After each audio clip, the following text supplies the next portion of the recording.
Quand vous avez de l'argent dans une des grandes banques traditionnelles en France, vous financez le gaz, le charbon ou le pétrole. Voilà.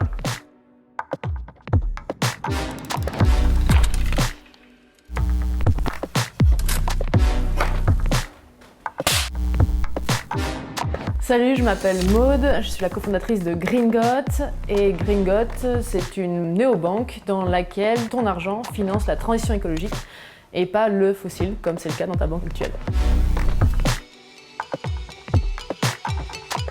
On s'est tous assis et on s'est demandé qu'est-ce qui pourrait aujourd'hui avoir le plus gros impact pour essayer de massivement changer les choses et régler, en tout cas essayer de solutionner au maximum le dérèglement climatique.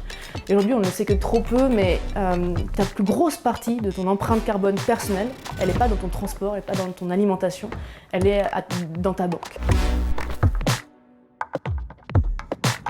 Si aujourd'hui vous avez de l'argent dans une des 4 plus grosses banques françaises, vous financez indirectement les énergies fossiles et tout ce pourquoi vous battez peut-être au quotidien pour changer les choses. Donc en fait, il y a souvent un chiffre que je dis, c'est 12 tonnes de CO2. 12 tonnes de CO2, c'est nos émissions de CO2, équivalent CO2 qu'on fait chaque année, chaque Français.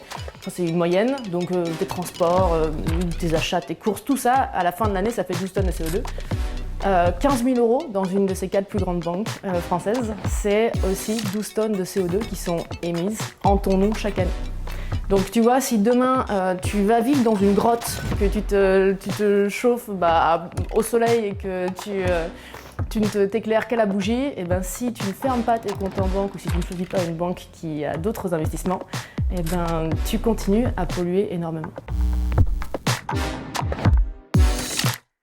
Non, personne n'est au courant. C'est assez incroyable. Moi, la première fois que j'en ai parlé à mes amis et tout, c'est « Ah ouais, les banques, ça pollue, pourquoi ils ont beaucoup d'ordinateurs ?»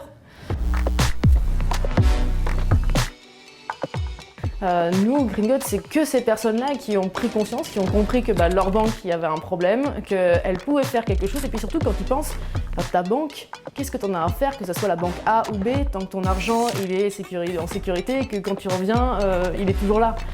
On n'a pas de relation très personnelle avec sa banque, a priori.